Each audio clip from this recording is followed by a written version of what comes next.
Hello, everyone, and welcome to A Balanced Life with Dr. Jacquie here at Black Star Network.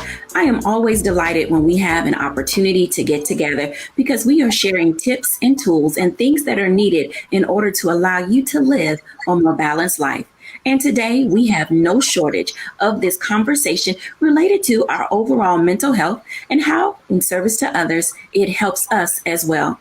We are joined by some amazing individuals today who will share their insights and enlighten us all. We are joined by Charlotte Avery, Dr. Tierney, Corey Briscoe, Pastor J.T. Johnson. We'll also be joined by our special guest, Kenny Hampton from the African American Male Wellness Organization, as well as we have our own physical fitness guru, Mocha Lee, and of course, our expert in education, Stacey Owens. Welcome, everyone. Hello. Hi. Oh my God, you guys look so amazing. I tell you, this is going to be such a robust conversation because as we think about how service to others helps us, I would, if you would like to kind of go around and share, how are you serving other people during this season? I know many are going to be watching and saying, well, I didn't help anybody because we were in a pandemic. And now that I'm coming out, I'm still kind of on the fence about what that looks like. But each of you in your own respective areas have done some really great work in moving not only your children, but moving yourself and others around you in towards service to others. I'm going to start with Stacey Owens because Stacey, you know, Stacey has been with us before and she is our administrator. She is an educator and she is the owner of her very own charter school system. And with that, we have learned that Stacey is definitely providing opportunity for those around her and in her community. So Stacey, tell us, what are you doing in that space of service to others? So that's a very interesting question. Our school is located in what is considered a food desert area, and also the lowest of forest areas within our county. So when the pandemic hit, we had anticipated that it was going to cause a hardship for a lot of families. So as a school, we introduced a pantry box right outside of our school. We call it a blessing box. And we just charged our families in the community and outside of the food desert to donate food for our blessing box so that you can come by and take what items that you need and also add the items that you felt you could donate.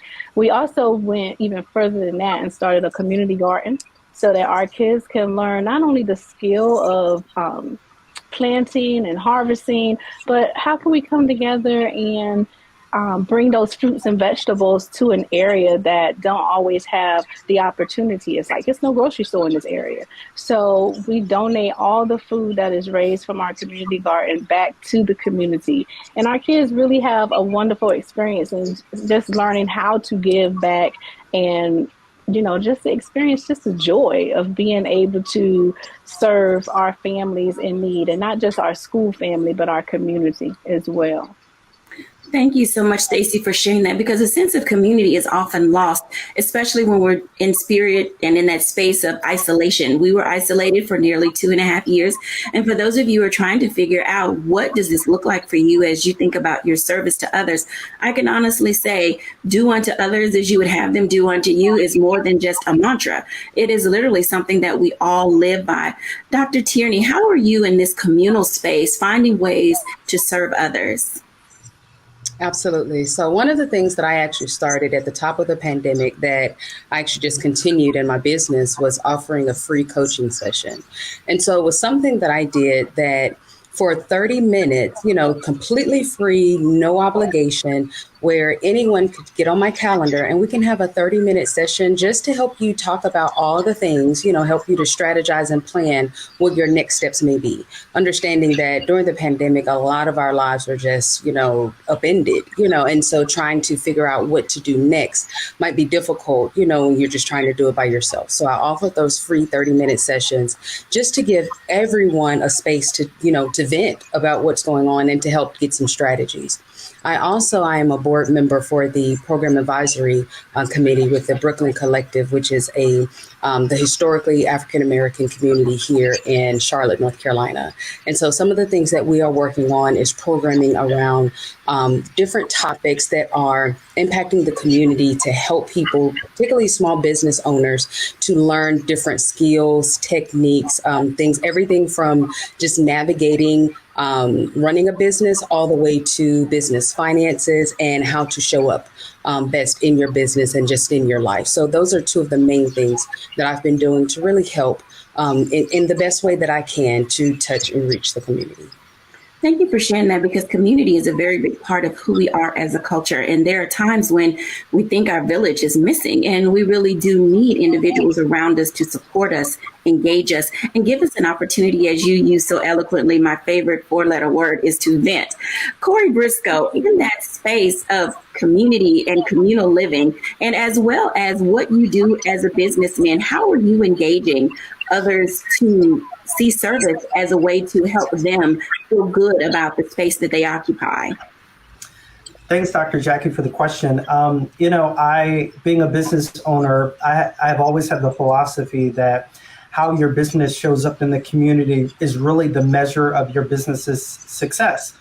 As a firm, ABCD and Company announced a $500,000 commitment to St. Jude Children's Hospital. I chair the Multicultural Advisory Council for the DMV region, and recognize that as African Americans, we give and we're very charitable. But there wasn't enough that I could see on the corporate and the business side. And so we seeded $100,000 to commit to celebrate Dr. Rudolph Jackson, the first Black doctor at St. Jude Children's Hospital, and the founder really of the sickle cell program and the National WIC program. So that was our commitment as a business, to try to get more people that look like us in philanthropy in these places, as a place where 30% of all children are, at the end of the day, African Americans, and they look like us. So we should have donors that look like us. On a personal note, though, I find mentorship to be so critical. And I think because I've had great mentors and folks that have guided me on my way. So junior achievement has been one of the places that I find value in helping students to discover their own path, whether it is to entrepreneurship or their paths in life. And so I have tried to double down my time and allocate a certain amount of my calendar to make sure that I'm not just doing the work of growing a business, but doing what I really want, which is impacting community. Wow, such a great endeavor, especially during these times where resources are low and funding was down during this pandemic. And so to have a corporate presence and that civic engagement does seem to be quite necessary. So if you're listening to our guest today, and we're talking about how we personally and individually are engaging, I want to bring in now Charlotte Avery, because it's not just Charlotte Avery, it's Charlotte Avery, Party of Nine. Hey, Charlotte. Hi. Thank you. Thank you for having me, Dr. Jacquie.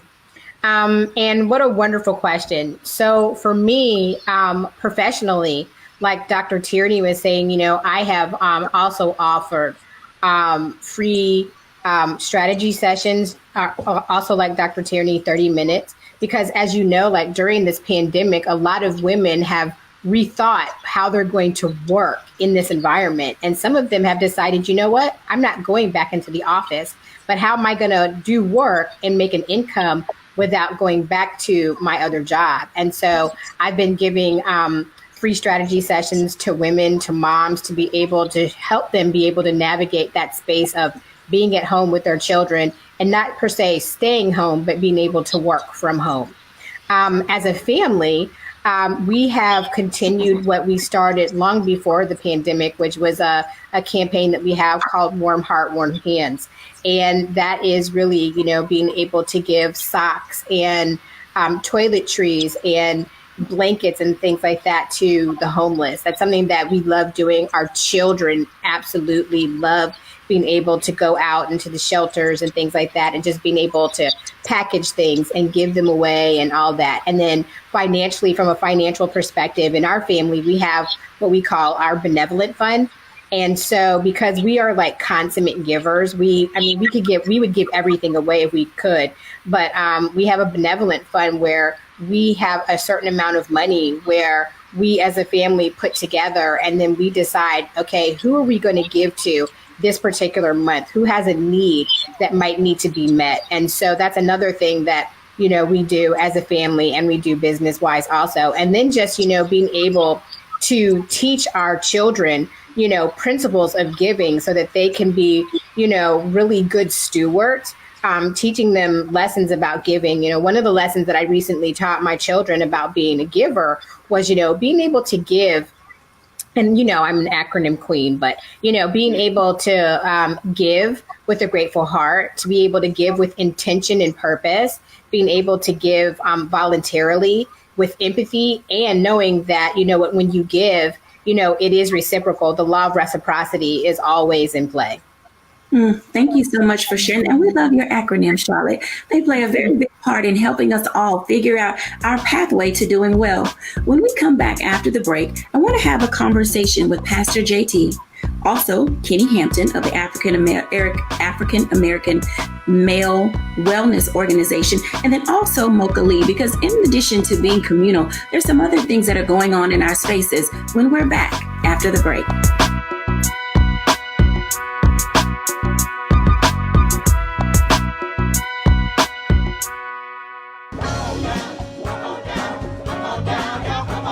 Welcome you to the launch of the Mass Poor People's Low Wage Assembly and Moral March on Washington, D.C., June 18, 2022. We are a new, unsettling force, and we are powerful. A new, unsettling force, and we are here. We're rising up to demonstrate the compelling power that we, poor and low-income people, have to reconstruct society from the bottom up. And we need to do it with the loudest voices possible, the biggest actions possible. Because we know that there is no scarcity in this land. The only scarcity is the moral will to do what's right. Hold on, just a little while longer. We are those with sub-minimum wage jobs who can't afford sky-high rent. People with disabilities are the fastest growing minority group.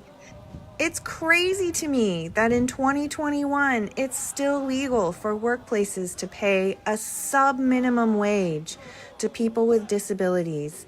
There are still so much trial and tribulations that we go through as Indigenous people. We can't get a decent wage to sustain ourselves, nor can we get adequate housing. Veterans across this nation say enough is enough. We can't pat essential workers on the back on one day and then cut their health care the next day. Health is a political choice. What more do I need to do to prove that my voice is just as valuable as anyone else's? There are still forces in denial that would try to slow walk our transition to a clean economy and a just future for us all. We have an immoral system run by immoral people. But together we walk and we fight. It's time for a change. Reconstruyamos esta gran nación. See, we are people of resilience as we fight these interlocking injustices together. When we work together, mobilize together, and rise together, we become a voice for the voiceless, and we become an agent of change in a time where great change is needed. We need the third reconstruction to ensure that deaf people, people with disabilities, and all people can have the right to live and to thrive. We know what they are doing, but the question is, what are we going to do? Reconstruction begins when we change our mentality and say it's time for you to get your foot off of my neck.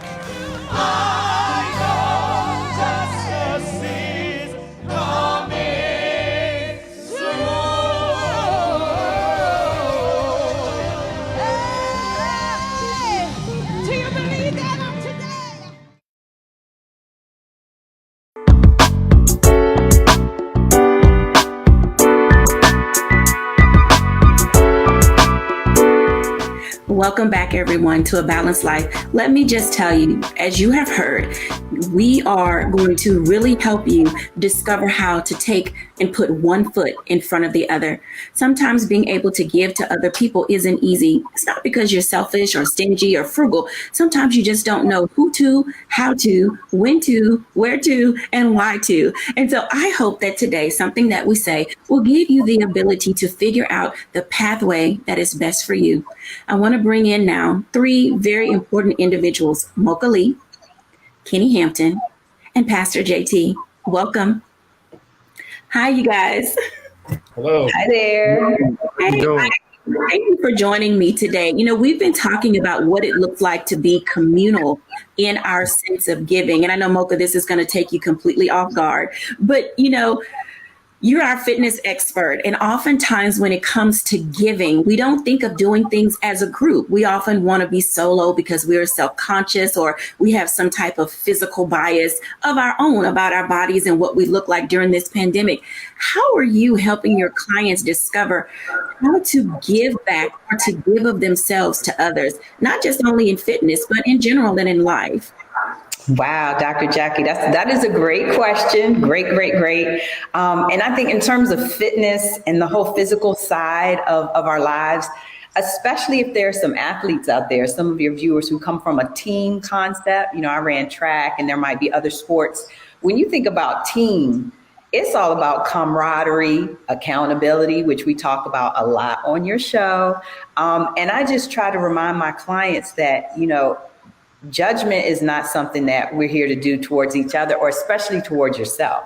So throughout the pandemic, I've encouraged a lot more group virtual workouts so that people can connect in that way. And when you see somebody else, doing a workout, doing a stretch, doing any component of physical fitness, it just inspires you, especially when we're all in the same boat. And especially in the beginning of the pandemic, those are my gym rats were like, oh my gosh, what am I going to do? I can't go to the gym. I prided myself in showing them, hey, do you have a set of stairs in your house? Because you can still get it in.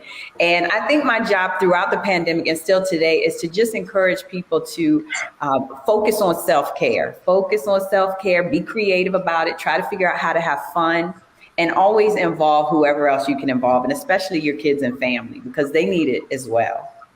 So I have another question for you, because there are many causes that people can participate in when it comes to doing a 3K, a 5K, or a kids fun run. How do those activities as a sense of community help people get into the rhythm of their lives again?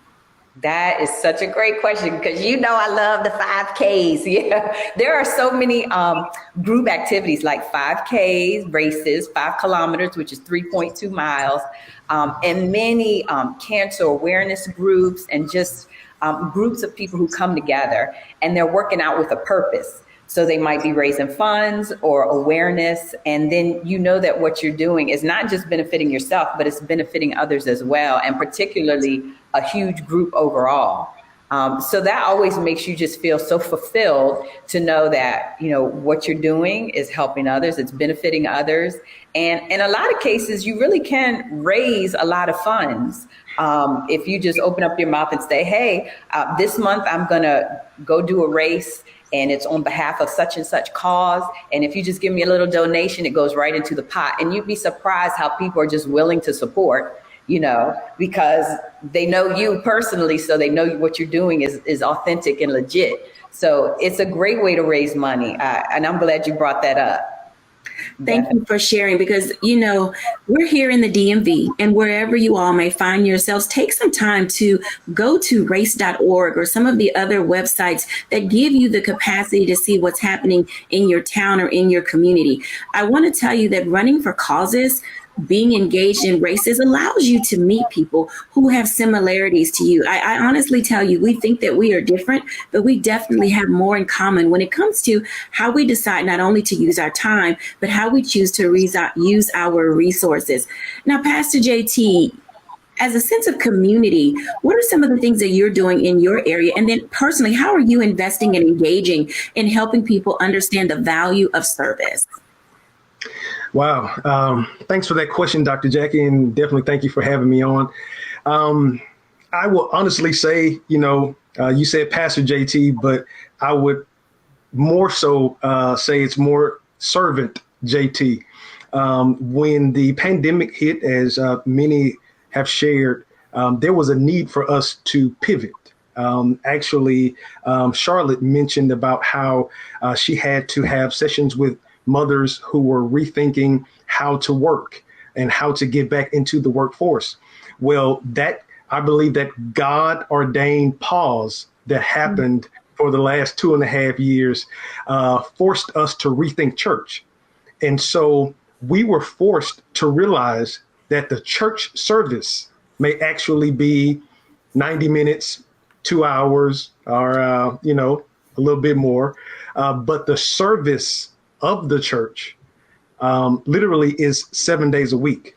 And so the Word Church, who is known in the city of Houston for our giving, we really championed taking our giving to another level, but we had to pivot. So over the span of the quarantine, we were consistently giving away masks, hand sanitizer. We adopted schools, daycares, even some medical facilities. We were ensuring that they had PPE. We were also partnered with the Houston Food Bank. We had several food drives, as well as the Word Church in partnership with our nonprofit, the Fulfillment Project. We do 3 major initiatives throughout the year: our back to school event, food for Thanksgiving, and then toys for Christmas. So when quarantine hit and they realized that the kids were going to be virtual in the area that we serve, which is a low income area in the city of Houston, we knew that a lot of the children didn't have access to computers. So we came forward and we made sure all of the children that we normally would be giving backpacks to, we gave tablets. And then we had a drive-through Thanksgiving food drive, and then we had a drive-through Christmas toy distribution. And then we actually continued that on this past year. You know, now we're working to figure out safe ways to re-engage our community and bring them back face-to-face, where we will continue our outreach efforts. You know, but that's one thing that we did not do. We knew that there was a opportunity for us to step in and show our community that even though you aren't able to come to our church service, the church is still here to serve you. And I think that through this time, I believe that a lot of congregants have looked back at their church and they have asked, well, what are we doing for our community? We've seen so many of our cathedrals with locks on their doors for 7 days. And that building could be multi-purpose for so many different opportunities. And I think that the quarantine forced us to realize that the church service is from the call to worship to the benediction, but the service of the church is from the benediction to the call to worship. I like that idea and that concept because it says we never stop giving. It's a very big part of who we are. It's, you know, interwoven into the fabric of our lives. You know, I want to bring in for this one-on-one conversation with Kenny Hampton. Now, a few weeks ago, you guys were watching and we had, you know, 2 other individuals, Chad and John, on from the African American Male Wellness Agency, and they bring a wealth of knowledge and resources and information. Hello, Kenny Hampton. How are you, sir?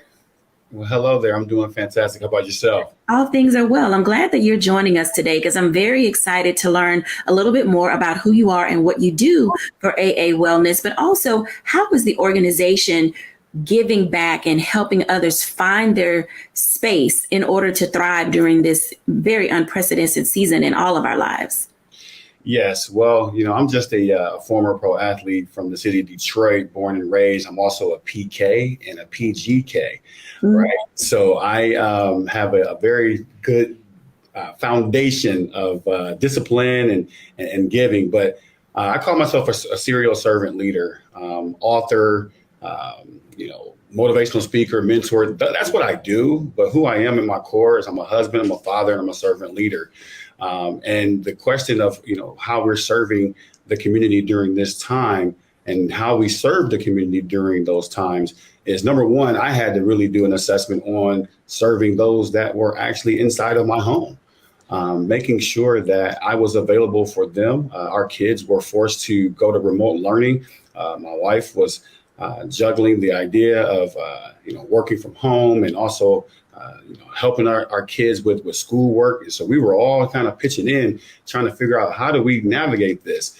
But we made sure that we made family time a priority. We talked often through the uncertainties of if we're going back into the classroom, if we're not, if we're wearing masks, if we're not. And so I made it a point to our family to make sure that we walk this walk together. And that's what we ended up doing with the agency as well, is that we're big on mental wellness with our men. And so we created safe spaces We call them real men, real talk, where we have an opportunity to go maybe to a church or to a restaurant or to a barbershop. And we have a safe space created for our men to just have conversation about some things that may be bothering them. Men, we like to walk around with things bottled up. And we wanted to be very intentional about giving men an opportunity to just decompress, have a little bit to eat, throw some things against the wall and just say, hey, you know what? I'm dealing with this. What can you guys share with me tonight that can help me get better in this area? And what we've learned is that a lot of men, through those exercises, through those conversations, they were able to really walk away and feel like, hey, you know what, brother, I can go ahead and make it. Because what we've learned is peer support is very critical.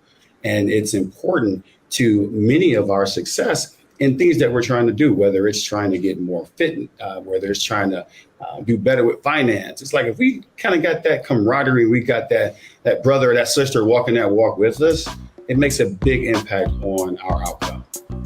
Thank you for sharing that information. And when we come back after the break, I want to kind of dive into what all of this means to us as we are figuring out how do we use service to others to truly understand how it does make us better when we're back after the break.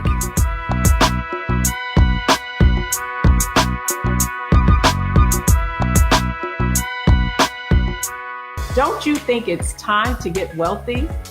I'm Deborah Owens, America's Wealth Coach, and my new show on the Black Star Network focuses on the things your financial advisor or bank isn't telling you. So watch Get Wealthy on the Black Star Network.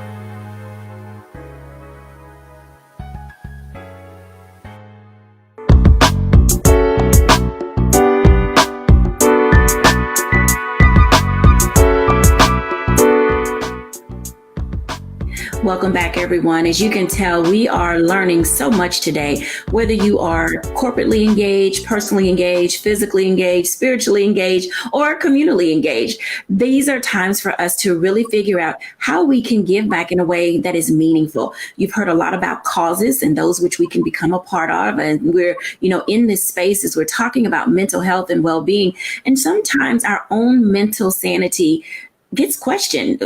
People sometimes don't understand why we do what we do, why we give so much. But there's something about the passion and purpose of giving that really makes us feel better. I want to have a conversation now with Dr. Tierney, Charlotte, and Stacy to help us get into this understanding, and Mocha as well, about as women, why is it important for us to have something to tether ourselves to? Hey, ladies. Well, let me go first. For me, it's important for me to have something to tether myself to because, I have so many things going on just within my household alone, in being a wife and a mom of 7 amazing, active, incredible children, I still need to have something that is specifically mine, that it's my purpose, that it's my cause, that, it may come out of something that I've done with them, but that it is mine. And it fulfills me and it gives me gratitude and it makes me feel like, I'm really doing this thing for other people, but then it doesn't just become about them, because when I'm able to serve people from my heart space and do what I feel like God has called me to do, then it also helps me to be a better wife and a better mom for my household. Thank you so much for sharing that. Dr. Tierney. You both said the word purpose, and that's actually a top question that I get from my clients. Dr. Tierney, help me find my purpose. And oftentimes when I get that question, I'm being asked basically to help me find my career. What am I going to do next? I need to make money. And the first thing that I tell my clients is that your purpose is not just about profits. If you're thinking about your purpose just through the lens of profits, then that's too small. Your purpose is always connected to people. How are you using your God-given gifts and talents to serve his people? My Aunt Gina told me something when I first was starting, my business. She said, if you take care of God's people, then God will always take care of you. And so when we're talking about something to tether to, it comes back to that whom much is given, much is required, And so in thinking about my purpose or any of our purpose, our number one purpose is to serve others. We are told to carry each other's burdens, and when we do that, I tell my clients all the time, I get as much out of our sessions than they get, from me, just being in that space, helping others. And it's not just even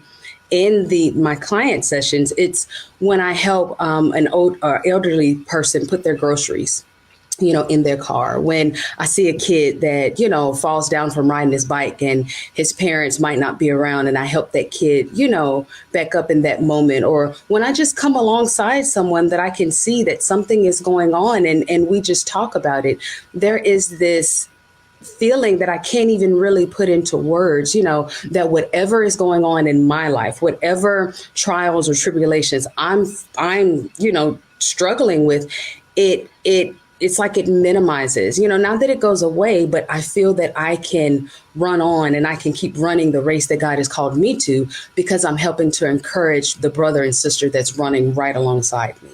So that's the thing, really, when we're thinking about purpose, always connect it to people, because that's how God connects our purpose too. I love that. Thank you for sharing that information. Stacy. I was going to say that in connection to the purpose, that God gave me the vision to start this charter school, and it allowed me to connect with families and children who sometimes can lose sense of hope and lose sense of their purpose.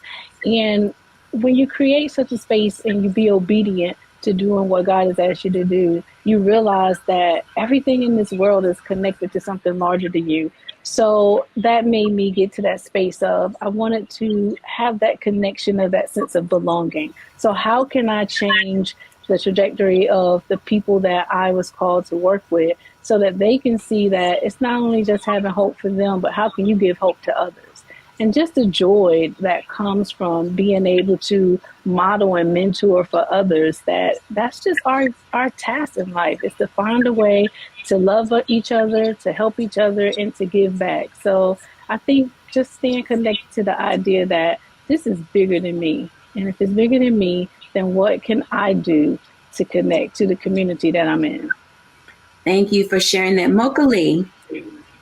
Yeah. Oh, wow. All of the ladies have hit it on the head. I'm telling you, I'm 100% agreeing with everything. And the only thing I can really add is that my daughters are right now 14 and 10.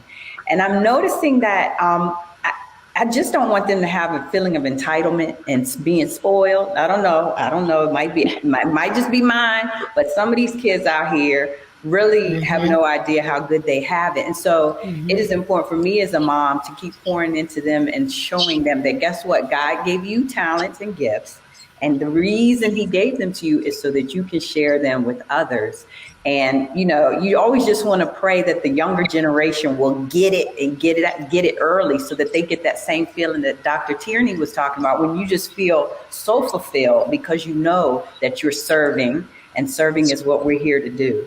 So, yes, I agree with all these ladies. And I just think it's a blessing. I hope we all realize, it really is truly a blessing to finally realize that you are walking in your purpose. And like Miss Stacy said, Sister Stacy, just being obedient to it. That's sometimes, I think, the toughest part. But just trying to hang in there and be disciplined and stay true to your call. Thank you for sharing that. When we come back after the break, I want to talk to the gentleman again, because I heard a word. Actually, it was a phrase, something entitled male servant leadership, when we come back after the break.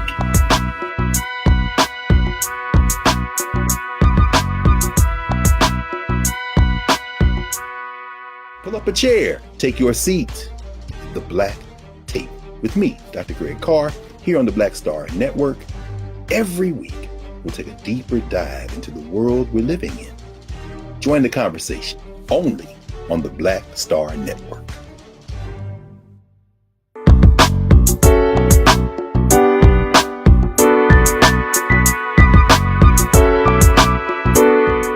Welcome back, everyone. As you can see, tethering your life to things that matter can really have a profound impact on you, and being able to not only move your life forward, being able to move the lives of other people forward. In a prior segment, when the gentlemen were talking, I heard a couple of things that really piqued my interest. So I kind of want to unpack that for just a moment. Someone mentioned the word uncorked. And let me tell you, sometimes you have to figure out how to pop the top on the things that are bothering you in life so that they don't fester. And a part of being able to do that is what's considered male servant leadership. Let me tell you, being able to figure out how to live with those things in your life is a much better place than becoming unhinged. Gentlemen, welcome back.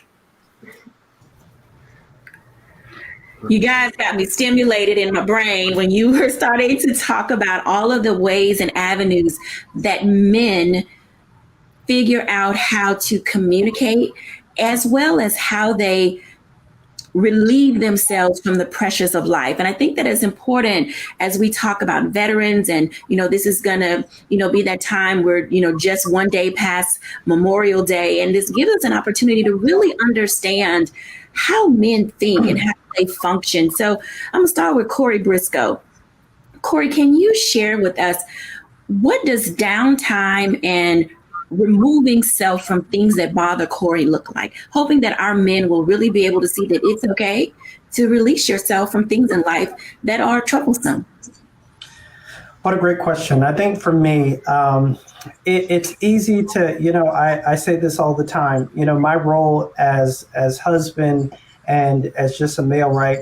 Provider, protector, priest, et cetera. There's so many things that we have on our plates that we get caught up in those things. And it's almost as if we take on those things or those titles and we forget who we are, right? And so I have tried to be very intentional. I sit on so many national boards. I try to be active in the community. I'm trying to build a business. But in the midst of that, I don't want to lose Corey. And so for me, I build in time into my calendar, and it is just as important that I build in, critical business development meetings, but time for Corey to step away from the driving the ship, doing whatever it is that I am supposed to do, and focus on my well-being. The reality is this: if I can't focus on me, I'm actually not good to any of those things that I want to do, any of those things that I've subscribed to do.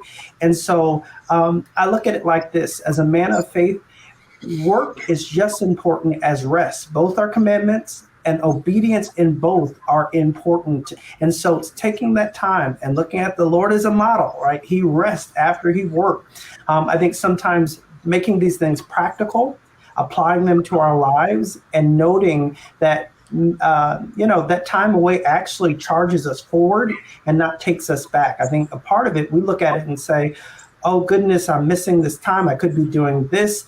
But really recharging the mind has proven to produce better results when you are well rested, when you have time for clarity of mind, to decompress. And so I'm trying to apply it in my own life. I tell my assistant, if I've got 70 hours or whatever hours I'm working, a tenth of that time has to be just for me, to take time for me. Take time for you. What an amazing something to think about, because many people don't know how to take time for themselves because their calendars and schedules are just consistently booked, and they feel like that's the only way for them to thrive. But a part of thriving is being able to survive. Pastor JT, talk to us for a moment about uncorked versus being unhinged. Well, I definitely would echo the sentiments from Corey. I believe that one of the things that we have to do is there has to be self-awareness. You have to know when you are getting to that place where the check engine light is on, or you're getting to that place where the low fuel light is on.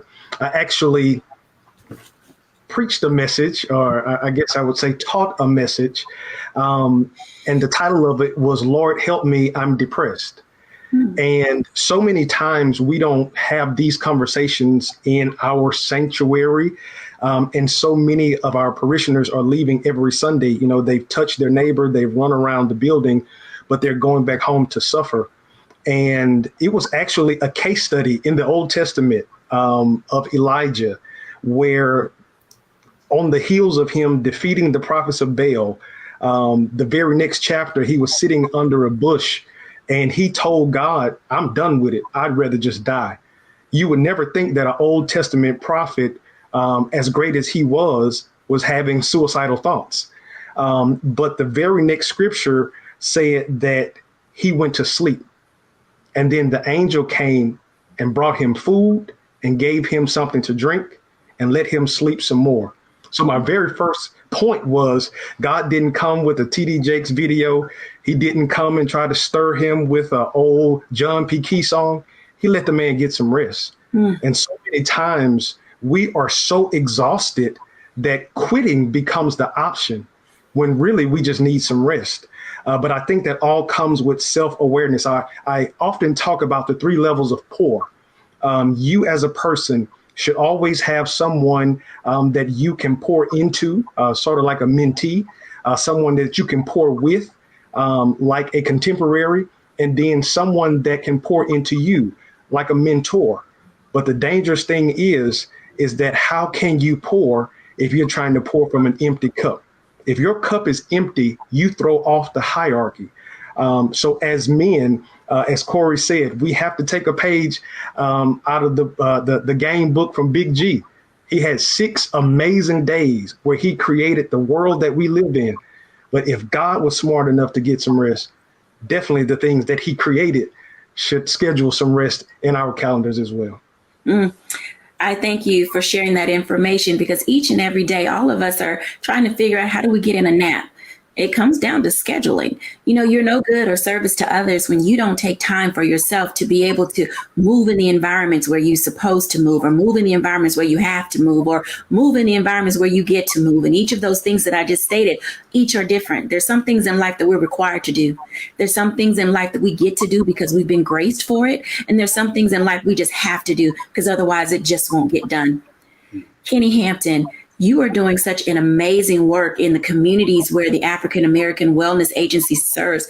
How are you guiding not only yourself, but helping men in general prepare their lives for what's next beyond where you met them in their state of disrepair? Yes. Well, what we're doing is, I know myself personally, I'm just really trying to lead by example. I really do feel as though this position of service that I'm in, both internally with the team that I'm leading, and then also with the communities that we're impacting, we're just looking for authentic leadership, transparency. So I'm very open about some of the things that are challenges for myself. Just making sure that I do all that I can to have that open book, so that our men are able to say, hey, well, if you're going to be transparent, if you're going to share it, then I'm going to share it. And what we've learned is that our men are starting to partner up, and they're starting to have group chats, and they're starting to do things on a more frequent and consistent basis with each other to challenge one another. It was at one of our wellness walks last year that myself and 2 of my best friends attended here in Columbus, Ohio, at our walk. And all 3 of us learned that we had elevated blood pressure levels. And so we did something about it. We changed the conversations that we were having about sports or finances or just, shooting the breeze in our group chats to now challenging one another to ask each other, hey, are you resting more? Are you getting more exercise? Hey, I learned that if we eat beets, that beets can actually lower our blood pressure. So just making sure that we really highlight the idea of having the peer-to-peer support. That's so important. Really wanting us to understand the power in that. And that's why we're doing everything we can at the African American Male Wellness Agency to provide that sense of community for our men to know that, brother, you do not have to walk this walk alone. We are here to lock arms with you. And we're trying to impact as many as we can through that sense of community. So I have a follow-up question for you, because you just stated you have to consistently remind them that they don't have to walk this walk alone. Mm-hmm. When did it become embedded in men that they honestly believe they have to walk their journey alone? Well, men, we're prideful. We have a lot of ego. We feel as though that, if it's up to, if it is to be, it's up to me. And I'll transparently share that I used to walk with that mindset until I understood the power of mentorship and understood that I need to have someone pour into me, like was just very well stated. Because if you think that you can do this all alone, you're lying to yourself. And so just really understanding that, hey, the path wasn't designed for you to do this by yourself. It was designed for you to receive the assignment, to understand the assignment, but to go out here and find ways that you can do more with someone else. And I learned that myself. Partnership can really take things that we're trying to do to an entirely different level. And our men, we have to understand that collaboration over competition is so key. So we can stand on that, we can build on that and work together and make more of an impact instead of working individually. Thank you for sharing. I want to bring everybody back in. Just before I do my reflections, I would love for our audience to hear from you one thing that you would like to share with our audience to help them just put one foot in front of the other. Pastor JT. Okay. Well, my one thing that I would like to share is it's okay to unplug. At the end of the day, I believe that we live in a culture right now where we are multitasking all day, every day. But if you fail to unplug, you will fail you. And if you fail you, you will be no good to anyone else. So I believe that is a great place to start. And it's okay. One of your most powerful words that you may ever say is no, because that no has just given you the power to say yes to yourself. Thank you for sharing. Mocha Lee.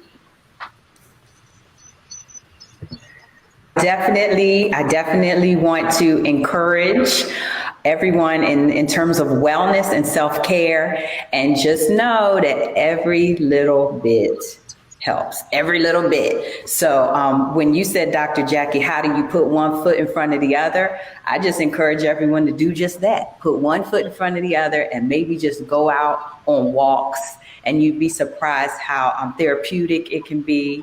And also don't forget about drinking your water. It's just the little simple things that you can do for yourself and encourage your family members to do that will make big differences in your health and wellness.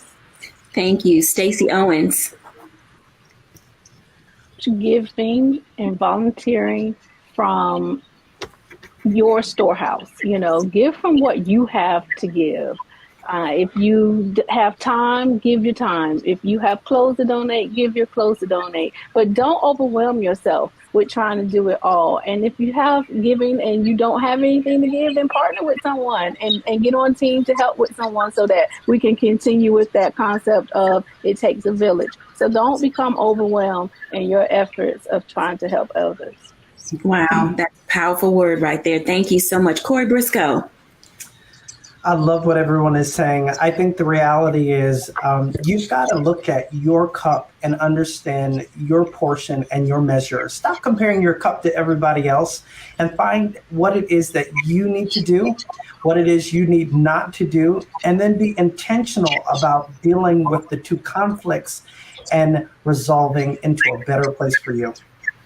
Thank you so much for sharing. Dr. Tierney. Mm-hmm. The purpose of your purpose is not profits. The purpose of your purpose is using your God-given gifts and talents to help people. Like my Aunt Gina said, as long as you take care of God's people, He will take care of you. Profits and the paper always follows purpose. Thank you. Now, those are rich words. Penny Hampton.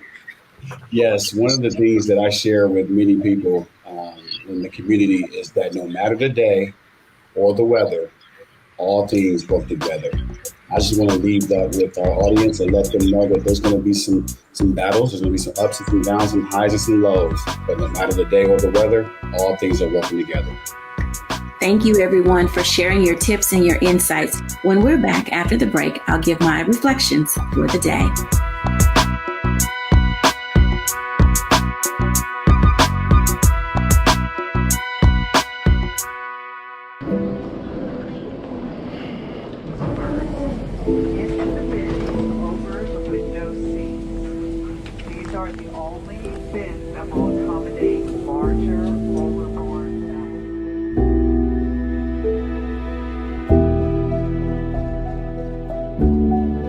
Put 10 in here? 10. you don't come out till you die. And you eat him, he hoops him. Oh my God. So what?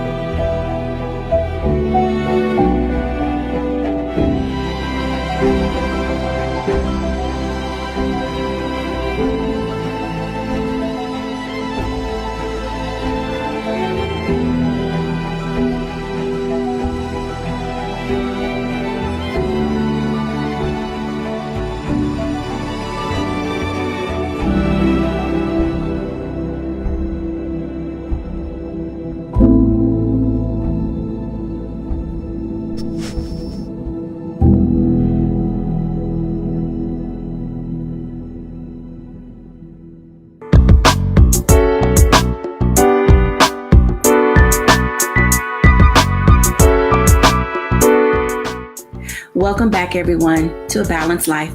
As you can tell, giving to others often allows us to find a space and place where we can not only give ourselves grace, but give grace to others. We've learned about pouring from an empty cup. We've discovered the value of being able to unplug and get rest. We know now that all things do work together for the good. So wherever it is that you find yourself in this season, find something that you can do that will allow you to share from your whatever. It doesn't have to be from abundance. It can also be from a place of lack.